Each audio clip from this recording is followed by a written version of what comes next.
સુરત શહેરમાં ગુનાખોરીને કાબૂમાં રાખવા માટે પોલીસે તાજેતરમાં ચુસ્ત કામગીરી કરી છે।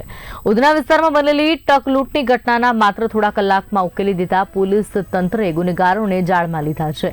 એક આરોપીનો ગુનાહિત ઇતિહાસ પણ ચોંકાવનારો છે। ગતરોજ વહેલી સવારે લગભગ 5:45 વાગ્યાના અરસામાં ઉધના બાઠેના કેનાલ રોડ પર અવધ કન્સ્ટ્રક્શન સામે બનેલી ઘટનામાં અશોક લેલન ટ્રક લઈને જતા ડ્રાઈવર પાસેથી બે અજાણ્યા ઇસમોએ લૂંટ ચલાવી।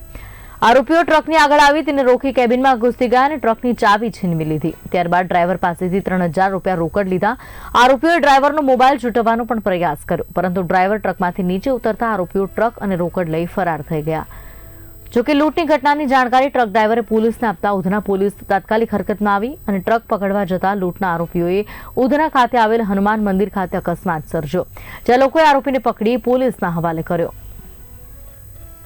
તારીખ 5 ઓક્ટોબરના રોજ ઉધના પોલીસ સ્ટેશન વિસ્તારનો જે બાઠીના બ્રિજ છે, ઉધના બાઠીના કેનાલ રોડ છે, ત્યાંથી જ્યારે એક મોટી અશોક લેલન ટ્રક આવી રહી હતી, ત્યારે સવારે 5:30 થી 6:30ના અરસામાં જે બે વ્યક્તિ અજાણ્યા ઇસમ હતા, જે તે સમયે આસિફ ઉર્ફે એકમ ગ્યાસુદ્દીન શેખ અને શોએબ ગુલામ હુસૈન પઠાણ, જેઓ ત્યાં જ સલાબતપુરાની આસપાસના વિસ્તારમાં રહે છે, એ બંને જણાએ સવારે આ જે ટ્રક આવી રહી હતી એના ડ્રાઈવરને હાથ બતાવી ટ્રક રોકી અને ડ્રાઈવર પાસેથી લૂંટના ઈરાદે એ ટ્રક એમણે રોકી હતી અને ડ્રાઈવર પાસેથી જે 3000 રૂપિયા રોકડા એના ખિસ્સામાંથી મળ્યા હતા એ લઈ લીધા હતા અને એના મોબાઈલ પણ લૂંટવાની કોશિશ કરતાં ડ્રાઈવર પોતે એ ટ્રકમાંથી નીચે ઉતરીને ભાગી ગયો હતો।